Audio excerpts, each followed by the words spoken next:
यत्र ब्रह्म च क्षत्रं च सम्यं चौचरतः स तं लोकं पुण्यं प्रजेशं यत्र देवासय अग्निना।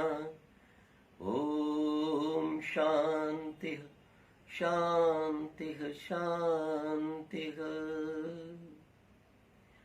उपस्थित देवों, क्षत्रियों और दानियों को जन्म देने वाली मातृशक्ति, धर्म प्रेमी बंधुओं, देश और धर्म की रक्षा करने वाले युवाओं तथा हमारे देश की होनहार संतानों, प्यारे बच्चों, आज मैं आपको उद्गीत साधना स्थली और पूरे हिमाचल की ओर से आपको विजयदशमी की बधाई देता हूं। ईश्वर की अपार कृपा से हमें यह मानव जन्म मिलता है जो सर्वश्रेष्ठ माना जाता है। इसलिए सर्वश्रेष्ठ माना जाता है कि 5 ऐसे कर्म जो इस जन्म में हम कर सकते हैं और किसी जन्म में नहीं कर सकते। पशु बहुत से हमारे वाले काम कर सकते हैं, पर ये 5 नहीं कर सकते। ओम का ध्यान, वेद का ज्ञान, यज्ञ का अनुष्ठान, गोभक्त संस्कारी, सेवाभावी संतान, राष्ट्रहित बलिदान। हमें इन 5 कर्मों से जुड़े रहकर भगवान का आनंद मिलता है, भगवान हमें पसंद करते हैं, और यदि मुक्ति ना हो तो दोबारा बहुत ही अच्छे परिवार में मानव जन्म मिलता है। ये विजयदशमी का पर्व है। हमारे यहां वैदिक काल से ही ब्रह्मा, शिव, श्री राम, श्री कृष्ण, वो भी इन पर्वों को मनाते थे। सबसे पहला पर्व था श्रावणी, कि वेद के ज्ञानी बनो, ज्ञानवान बनो, अपने देश के सभी लोगों को ज्ञानवान बनाओ, पाखंड से बचाओ, अज्ञान से बचाओ। दूसरा हमारा पर्व था विजयदशमी। ज्ञान के साथ साथ अपने अंदर बल को पैदा करो, उसके लिए नवरात्रि रखे गए। हमारे शास्त्र कहते हैं बलम उपास्व, बल की उपासना कर, और भगवान भी कहता है मैं बलहीन को स्वीकार नहीं करता। ध्यान रखो। और तीसरा पर्व रखा था दीपावली का, कि आप धनवान भी बनो। वेदों में आया है कि आपके घरों के कपाट सोने चांदी के हों। भारत ऐसा ही था, सोने की चिड़िया था। लेकिन जब से विदेशी आक्रांता यहां पर आए, तब से भारत बर्बाद हुआ, हमारी गुरुकुल पद्धति बर्बाद हुई। तो दीपावली ये हमें बताती है कि आप अधिक से अधिक दान करें, यज्ञ करें, सात्विक धन से धन को कमाएं, जो आपको लक्ष्य तक पहुंचाए। जो लक्ष्य तक पहुंचाती है वो लक्ष्मी है, और जो पाप में गिराती है वो पाप ट्री, प्रॉपर्टी, उसको मैं पाप ट्री कह देता हूं, वो प्रॉपर्टी है। आदमी देखा जाता है जब थोड़ा सा धन आ गया, जमीन बिक गई या कोई डिग्री ले ली, तो अपने धर्म, कर्म, देश, गाय, माता पिता, सास ससुर सबको भूल जाता है, केवल पैसे के पीछे रहता है। उनको तो क्या भूलना, अपने आप को भी भूल जाता है। न समय पर खाता है, न समय पर सोता है, बस वो सोचता है कि मैं होटलों में, क्लबों में जाके मजे लूंगा, और क्या है। और मैं तो ये बताया करता हूं, ऐसे बुद्धिमान लोग, धनवान लोग, जो ना तो अपने देश को अच्छी संतान देते हैं, ना उसके लिए अपनी राय, अपना वोट डालते हैं, और भगवान की दी शक्ति का दुरुपयोग बंद करते हैं, निश्चित रूप से वो नास्तिक भी हैं, देशद्रोही भी हैं। और मैं ये मानता हूं तो अगले जन्म में खच्चर का जन्म लेते हैं, उनको सेवा का काम करना पड़ता है। हमारा चौथा पर्व था होली। तो भगवान भी कहते हैं संगच्छदम संवददम संवो मनांसी जानता। आप बुद्धिमान हो गए, बलवान हो गए, धनवान हो गए, लेकिन आप में मेल मिलाप नहीं है आपस में। तो ना परिवार बचेगा, ना गांव बचेगा, ना नगर बचेगा, ना राष्ट्र बचेगा। उस संगठन का सूत्र है हमारी होली। प्यार से मिलते थे, होली, होली का, होली सो होली, कोई बात नहीं। मनुष्य भूल हो जाती है, हो गई तो उसको माफ करो, भी आगे से भूल नहीं करेगा। सज्जन, देश धर्म धार्मिक लोगों को यही विचार रखना चाहिए। लेकिन देश का गद्दार है, आतंकवादी है, धर्म का हत्यारा है, माता बहन का शील हंग करने वाला है, गौ हत्यारा है, उसको माफी का विधान नहीं है। उसके लिए मनु महाराज ये कहते हैं कि दुष्ट को मारने में कोई पाप नहीं, तुरंत मार दो। अपने इतिहास को देखो, चाहे रामायण था चाहे महाभारत था, उसको आप देखिए। अब ये प्रश्न उठता है कि ये नवरात्रे क्यों, 9 दिन क्यों? नवरात्रि, नव के दो अर्थ होते हैं। एक तो नव का अर्थ है संस्कृत में 9, और एक नव का अर्थ है नया। तो यहां विजयदशमी आने से पहले 9 दिन इसलिए रखे गए हैं कि ये 9 दिन तक तुमने अपने आप को दोबारा नया करना है आगे जीवन के लिए। और वेद कहता है अष्ट चक्रा नव द्वारा देवानाम पुरयोध्या, कि आपको भगवान ने ये अयोध्यापुरी दी है। भगवान कहता है मैं तुम्हें अयोध्यापुरी दे रहा हूं शरीर रूपी। इसके 8 चक्र हैं, 9 द्वार हैं। इन 9 द्वारों को आप संयम से युक्त रखो, किसी इंद्रिय का दुरुपयोग मत करो, समय पर खाओ, समय पर उठो, समय पे व्यायाम, समय पे ध्यान, समय पे यज्ञ, और अपने साथ साथ अपने बच्चों को, और अगर आपके साथ आपके और भी व्यापार में नौकर चाकर हैं उनको भी ये सब बताओ। तो ये 9 दिन थे शरीर को बनाने के, साधना करने के, संयम के, कि हम अगला जीवन आनंद से जी सकें। देखो, सबसे बड़ी शक्ति आज बार बार सुनते हैं, इम्यूनिटी पावर बढ़ाओ, ये कैप्सूल खाओ, वो कैप्सूल खाओ, लेकिन ये लोग भूल जाते हैं कि सबसे बड़ी इम्यूनिटी हमारे शरीर के अंदर की धातु है। ब्रह्मचर्य प्रतिष्ठा या वीर्य लाभ है। याद रखो, आदमी ब्रह्मचर्य से, शक्ति से, संचय से अपनी वीरता को प्राप्त करता है। इसलिए ऋषि पतंजलि ने भी कहा ब्रह्मचर्य प्रतिष्ठायाम वीर्य लाभ है, यानी वीरता उसी में है जिसमें ये है, रजवीर्य है। और ऋषि दयाल लिखते हैं सत्यार्थ प्रकाश में कि जो व्यक्ति गृहस्थ होते हुए भी अपनी धातु को अच्छी संतान के लिए प्रयोग करता है, वो गृहस्थ होता हुआ भी ब्रह्मचारी के समान है। देखो, सारे पशु लगभग ब्रह्मचारी हैं, वो अपनी शक्ति का दुरुपयोग नहीं करते। तो हमें 9 दिनों तक संयम करना, और ये 9 दिन ये सिखाते हैं कि आप समय पर उठो, प्रातःकाल सूर्य से पहले इंफ्रारेड रेज आती हैं, उसको प्राप्त करो। वो आपके मस्तिष्क आंख से होकर पूरे शरीर के निरोगता प्रदान करती हैं। अल्ट्रावायलेट रेज आती हैं, सूर्य उदय हो गया है, 15 मिनट धूप में पीठ का कपड़ा उठा के बैठो, क्योंकि वो कपड़े और शीशे के अंदर से नहीं आती, वो सीधी आपकी नेकेड स्किन पे आती है। ध्यान रखो, उसको प्राप्त करो आप, तो आपका शरीर स्वस्थ रहेगा। 3 दिव्य पदार्थ शरीर को बलवान, विद्वान, दीर्घ आयु बनाने के लिए भगवान ने वेद में बताए हैं। 3 पदार्थ, सूर्य की हिरण्य में रश्मियां, एक, दूसरी शुद्ध वायु, ऑक्सीजन आने दो अपने अंदर, उस ऑक्सीजन को प्राप्त करो। सूर्य की रोशनी जिस घर में नहीं आती तो वहां डॉक्टर ज्यादा आएगा। आपके घर में सूर्य आता है तो समझो आप सौभाग्यशाली है।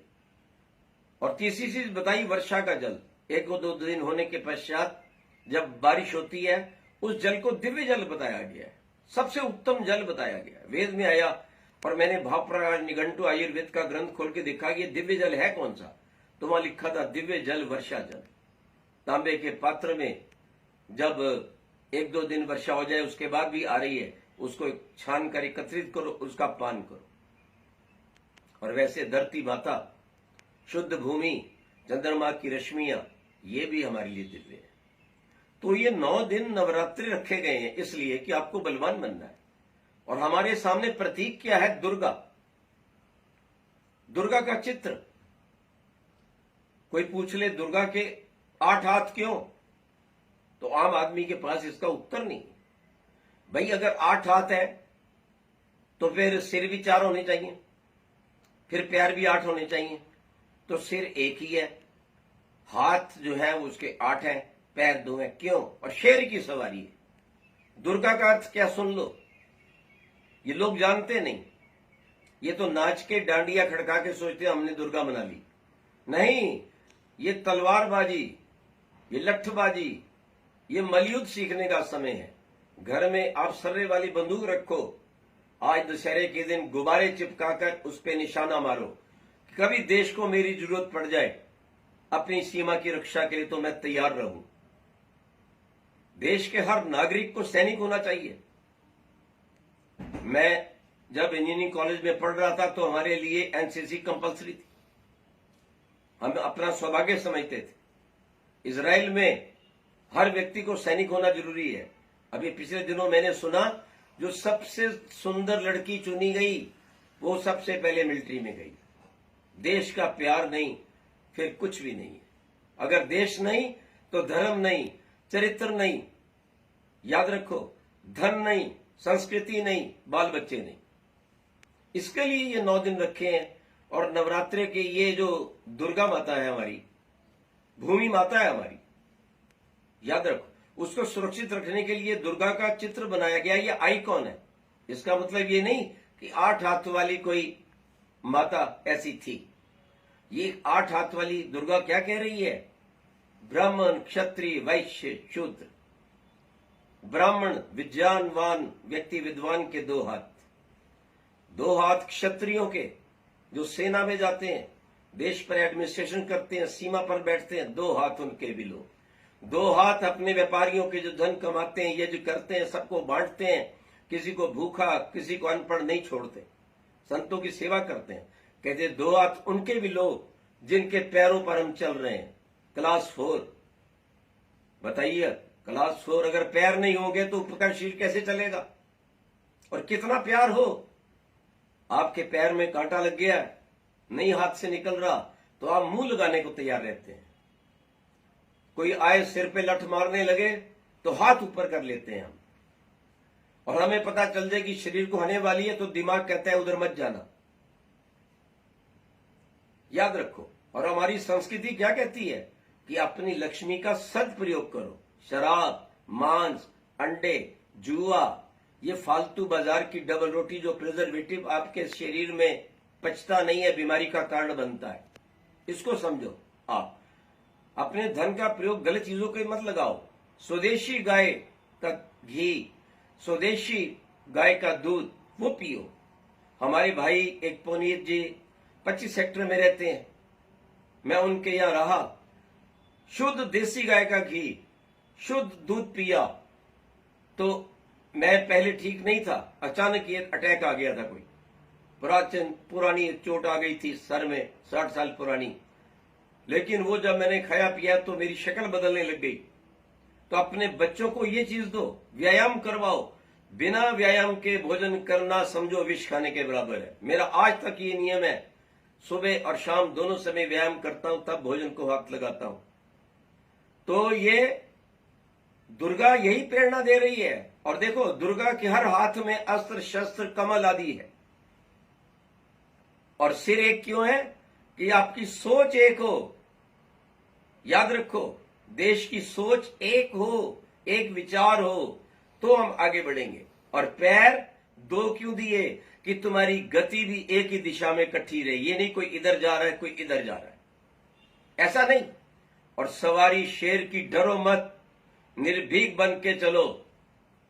याद रखो, पत्थर सी हो मांसपेशियां, लोहे से भुजदंड अबाए, मन में अग्नि देश धर्म की, तभी जीवनी पाती जय। ये हमारा नारा है कि आप बलवान भी हो, विद्वान भी हो, अपने देश के लिए समर्पित हो। याद रखो, तो ये जो विजयदशमी मनाने का ये है कि 9 दिन तक हम अस्त्र शस्त्र का अभ्यास और पूजन करते थे। और ये तो प्राचीन काल से चला आ रहा है। श्री राम जी भी मनाते थे, उससे पहले शिव जी भी मनाते थे, ब्रह्मा महाराज भी मनाते थे। याद रखो। और एक बात और कहता हूं कि आज के दिन रावण नहीं मरा था। सबसे अच्छी प्रेस जो प्राचीन काल में और अब भी मानी जाती है, वेंकटेश्वर प्रेस बंबई, उसमें स्पष्ट लिखा है तुलसी रामायण का श्लोक, चैत्र शुक्ल 14 जब आई मर्यो दशानन जगत दुखदाई। जब चैत्र शुक्ल 14 आई उस समय रावण मरा, और रावण को फूकने के बाद, जलाने के बाद वो वापस अयोध्या आए। तो इसका मतलब है कि रावण का इससे विजयदशमी से कोई संबंध नहीं है। दीपावली से राम जी के आने का कोई संबंध नहीं है। ये तो हमारे पर्व प्राचीन काल से चले आ रहे हैं। हम वैदिक संस्कृति को जानते नहीं, और इसलिए हमारे से कोई प्रश्न करता है तो सिर पर चढ़ जाता है, उत्तर नहीं मिलता। लेकिन जिस दिन आप देव दयानंद के मार्ग पर चलेंगे, उनके ग्रंथों को, उसके जीवन को पढ़ेंगे, तो आपको अपने देवी देवता का रहस्य पता लगेगा कि ये गणेश क्या है ऐसा, शेर हाथी का, नीचे बच्चे का, ये काली माता क्या है। अरे भाई, वो तामसिकता का रूप है कि देख, काली माता कह रही है, देख अगर तू गलत काम करेगा, कुकर्मी बनेगा, तो ऐसे काट पीट दूंगी, छोड़ूंगी नहीं मैं। गणेश जी क्या कहते हैं, एक राष्ट्रपति का रूप है गणेश जी, ये नहीं कि हाथी वाला पैदा हो गया। लेकिन कुछ लोग नादानी करते हैं। उसको हनुमान जी की सेना में पूछ थी, पूछ मैंने उसकी मांग थी, हर व्यक्ति मांगता था, आपकी बड़ी पूछ है मोहल्ले में, तो क्या आपकी पूछ ठोक दी जाए? अगर मैं किसी के दादा को, परदादा को कहूं वो बंदर थे तो अच्छा लगेगा? अरे नहीं, वो मनुष्य थे, देवी देवता के संतान थे, अंजना और पवन के पुत्र थे। और जिस समय लक्ष्मण और राम जी सीता को ढूंढने के लिए वहां पहुंचते हैं, तो सुग्रीव बोलते हैं, ऊपर बैठे पहाड़ में अपने मंत्री हनुमान जी मंत्री थे, सुग्रीव के मनुष्य थे। ये तो रामायण सीरियल बनाने वाले ने गलती की कि लड़कियां सारी मनुष्य रूप और उनके पति सारे बंदर। बोलो आप तैयार हो आज करने को अपनी बेटियों की शादी बंदरों से? तो वैदिक संस्कृति को अगर समझना है तो ऋषि ध्यान के चरणों में आओ। सत्य सनातन धर्म के रक्षक ऋषि ध्यान थे, और उनका बनाया हुआ आर्य समाज, आर्य संस्कृति, आर्य विद्वान है। आज हमारे देश में जितना पाखंड, आतंकवाद चल रहा है, उसका मूल कारण यह है कि हमारे कोई वैदिक गुरु नहीं है, कुल गुरु। वो होते तो आज ये विघटनाएं नहीं होती, आतंकवाद नहीं बढ़ता। अगर ध्यान की बात मानते, आतंकवाद नहीं होता, हर व्यक्ति वीर होता, देश की रक्षा करता, तो मुगल कैसे आ सकते थे अंदर? क्योंकि हमने दुनिया पर राज्य किया है, छत्रपति राज्य। राम जी का राज्य केवल भारत में नहीं था, याद रखना। और उसके बाद युधिष्ठिर का राज्य केवल भारत में नहीं था, पूरे वर्ल्ड में था। हम विश्व गुरु थे और अब भी विश्व गुरु बनने जा रहे हैं। ये प्रसन्नता की बात है कि हम एक अच्छे प्रधानमंत्री बने हैं जो आज 75% पे सबसे ऊपर खड़े हैं। उनको भी हम बधाई देते हैं इस मौके पर, और वो भी वैदिक संस्कृति को जाने और वास्तविकता सबको बताएं। तो ये ध्यान रखिए कि विजयदशमी विजय का पर्व है। मेरे हर कार्य में विजय हो, मैं सबसे ऊपर रहूं, मेरी विजय, मेरी संतान की विजय। और जब संतान की विजय होती है तो बेटे से लोग पूछते हैं, भाई तुम्हारे माता पिता का क्या नाम है? तो कहते हैं, धन्य ऐसी माता जिसने ऐसे पुत्र पैदा किए। आज छत्रपति शिवाजी को नहीं, जीजा भाई को भी याद करते हैं। याद रखो, आज लव कुश की माता सीता को याद करते हैं। लव के नाम से लाहौर, कुश के नाम से कसूर, और उसके बेटे के नाम से आज अफगानिस्तान में, याद रखना, कई होटल, कई स्थान बने हुए हैं। तो विजयदशमी एक बल का पर्व है, संयम का पर्व है। आज से संकल्प करें अंडा, मांस, मछली नहीं खाने का। हमारे ऋषि लोग सात्विक भोजी थे, गाय का दूध पीते थे, व्यायाम करते थे, यज्ञ करते थे, वेद मंत्रों का आप पाठ करते थे। वो विदेश में हो रहा है, इंग्लैंड में वेद मंत्र को द्वारा प्रार्थना होती है स्कूल की। तो उससे पूछा गया, अभी ये आप क्यों बोलते हो? कहने लगे, इससे बालकों की बुद्धि बढ़ती है। क्या बात है, ओम के उच्चारण मात्र से अनेक रोग ठीक होते हैं, कि उसकी वाइब्रेशन ठीक करती है, याद रखो। और इसलिए सायकाल की किरणें वो भी अल्ट्रा रेड वेज होती हैं, वो भी हमें बहुत लाभ करती हैं। तो हमें अपने जीवन को संयमी बनाना है। दुर्गा के जो हम मानते हैं, आइकॉन है हमारा, वैसा ही हमें बनना है। अपने देश की, धर्म की, संस्कृति की, बच्चों की, गौ माता की रक्षा करनी है और हमारे देश पर कोई व्यक्ति हमला ना कर सके, मैं ऐसे आगे बढ़ना है। देश के हित जो कट जाए वो माथ मुझको दे, गरीब गाय को जो उठा ले वो हाथ मुझको दे, तड़प उठे देश की पीड़ा के लिए वो दिल मुझे देव दयानंद और क्रांतिकारी सा दे। तो मेरा यही आपको पुनः विजयदशमी पर बधाई है। आप इन सब गुणों को जीवन में धारण करें, अपने बच्चों को भी बनाएं, आप भी बने, और जब हर देश का बालक एक वीर जवान होगा तो किसी